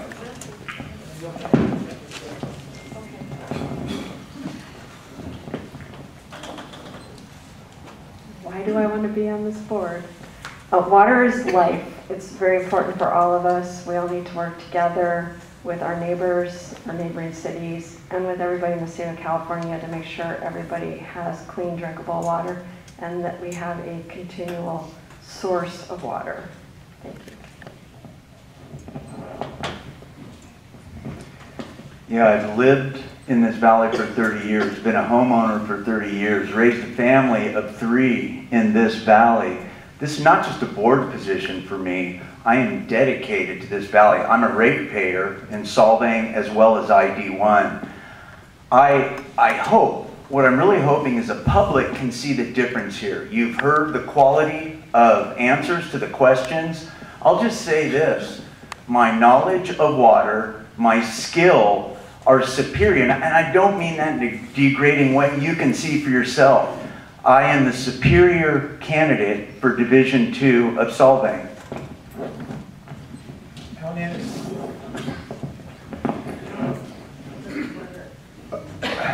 Kind of hard to follow up on that one. There are 5 main reasons why I think that, and it's a little repetitious, but it's 5 main reasons why I'm running for the board here. I think the water obviously is critical to our future. I'm committed to the community and I want to see that succeed going forward. I think the current board needs a change. I think you've had people that have been on the board too long. I think we have better skills that we can bring to decision making. I think there are improvements needed in customer service. It is not what it needs to be, and I think that it's pretty safe, and that anybody walking in looking at the customer service level would say it's not correct. Rate transparency, expense controls, particularly legal expenses, are just outrageous. And I think that if you were attending a board meeting, you'd be shocked at the level of legal attacks on other entities and so on. It's just disappointing. I think we need strategic planning, and that means working with others and sitting around the table with them. And finally, governance. The board needs to make sure they're managing the staff. That's all. Thank you.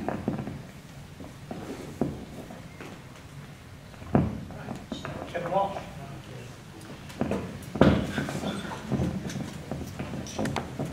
Thank you. And thank you all for attending and being here. Very, very grateful for you spending your time to come and listen to the San Ynez Community Services District as well as our board. There are some relationships between us, and it's good to hear both of us in the same place at the same time. We should probably do more of that. There's been some comments about a seat at the table. We have seats at the table. We have seats at the table with the South Coast and the parent district on the water rights where we have common interest. And when we don't have common interest, we tend not to have a seat at the table because it's not needed. And if there's some disagreement between ourselves and the South Coast, it's not for lack of trying. People seem to forget, maybe because they're newcomers and don't know, that it was me and Chris Dahlstrom, me from that end of the mountain and him on this side of the mountain, that put together a lot of the agreements that govern the relationships between the two sides today. And they were effective and working. And if anybody was around that could make it work in today's environment with the other side of the mountain, it would be me. And we have a lot facing us. This is not the time to change horses in the middle of the stream. Brian Schultz. Thank you. There's no doubt that my opponent has a great deal of experience in the water business, and I wouldn't take that away from him. But I will take you up on your comments about the apologies to the ladies here in the office. Ladies, I apologize that you have to work for an agency that is despised by so many people here and its customers. I apologize that you have to enforce aggressive collection policies that are set by people like my opponent. I apologize that you have to work under the watchful eye of multiple cameras in your workspace, for what reason I do not know. I apologize that you repeatedly passed on messages from me to the general manager and they went unanswered, and I had to continually come back for a 6-month period. And I apologize that this is the kind of so-called leadership that you have to report to. And I hope that I could change that in a positive way, that you would be proud of, and that you would be working for an agency that you would be proud of, and that people would be happy when they came in and spoke to you people. And I know that you've spoken to my relatives who have come in over some of these issues that I brought up, and you have all been very kind about them. And I know that it's because you are enforcing policies that you are required to enforce. I understand that. And I have no problem with the employees. What I have is problems with the policies and the way the general manager is conducting business. And I know that every organization is a reflection of the leadership. They reflect the leadership, and that's where the problem lies with ID1. Thank you. Brad Jones, will you close? Thank you. I'd like to thank everyone for coming tonight. Pleasure to serve you for the past 4 years. I can tell you, it's a learning curve in my first 4 years, and my opponent doesn't have a clue of the legal ramifications that we face. I'm sorry to say, it's huge. I'm sorry our legal bills are so high, but that's where it's at. If we lose our water, we have nothing here. You've lost everything. So, and I have enjoyed the past 4 years being on the board. I've worked with excellent people. The board is great. We cover from all aspects of knowledge and backgrounds. And it, as I said in my bio, it isn't just digging wells and laying pipe.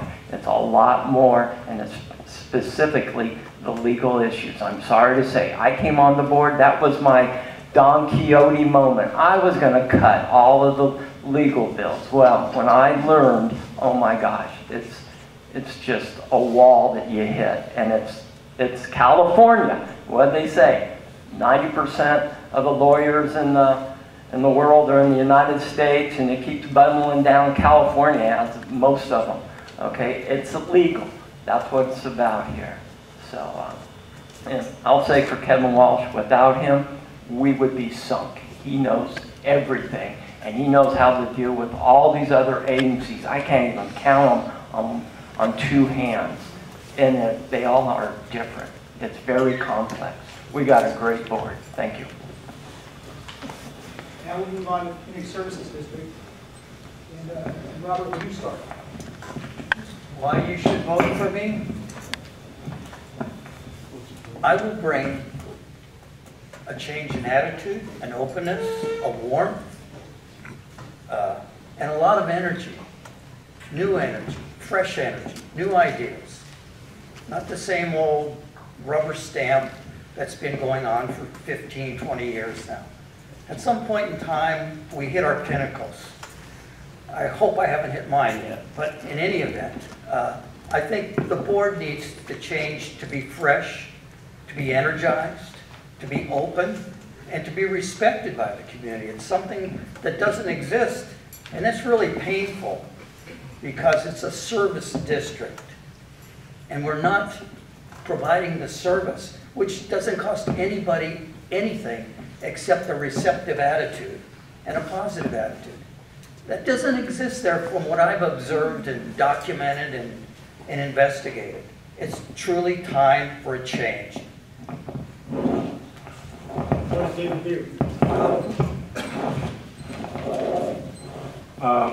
One of the reasons why I say you should vote for me is if you come to me and ask me a question, if I don't know the answer, I'll find out the answer, and I will answer you. Not cross my arms in a meeting and sit there and say, we will not, or basically ignore you. I won't lie to you. When they were asked if they were looking into building a plant, a treatment plant, they absolutely denied it, and it's on tape. I will be honest with you.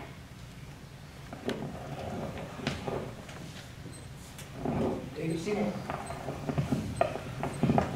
Why should you vote for me? For 14 years, yes, I've been here a while. I've dedicated a lot of time into serving the community. I've also expanded that dedication. I was elected this year to LAFCO board as a commissioner.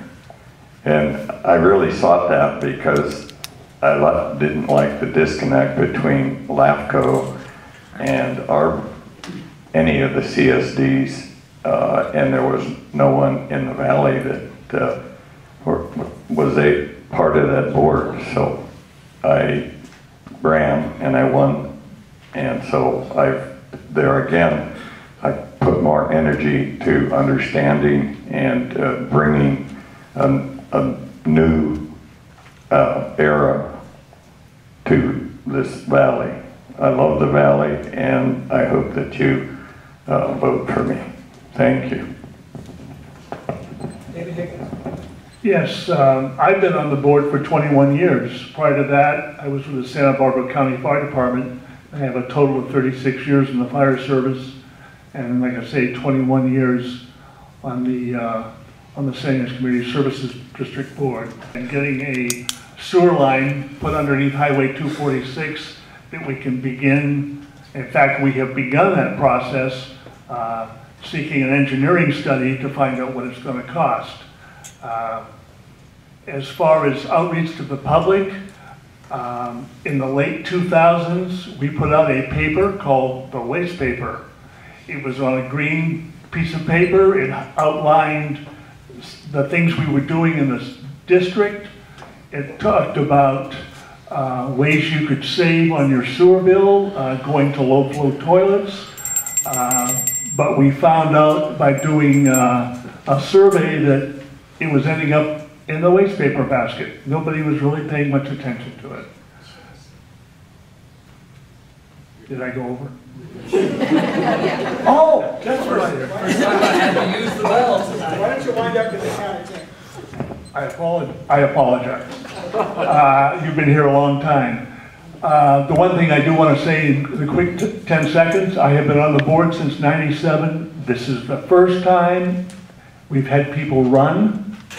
I have sat in board meetings in the summertime, and when there are people in the audience say, run for the board.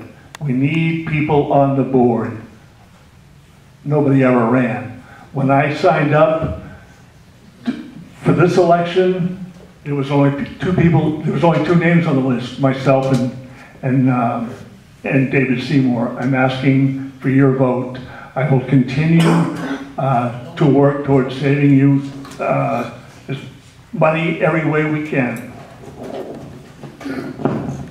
So when I was appointed to the Planning Commission, my biggest fear was that I would do what I do a lot at my office now, and then I would fall asleep in the middle of a meeting on camera. And I was kind of afraid of the same thing tonight. I'd come here and we'd go on for hours, and I'd fall asleep because it's so late. And I have not fallen asleep. I'm nowhere near falling asleep. My blood pressure's up. This has been very exciting. I want to thank the We Watch people for organizing this thing. Best entertainment you'll see this year. And I think no one can go home and claim, oh, I can't tell the difference between the candidates. You've got some strong opinions here. And I want to thank all the candidates. It takes a real effort to come here tonight and be vulnerable and lay yourselves open and give us all this information that's really helpful. And I think, now that I'm in public service myself, I think people that are willing to do that, they make our system work. So I thank the folks that have been, for the commitment they've already served, and for those who want to serve, I thank you as well. So thank you very much, everybody, for coming. Good night.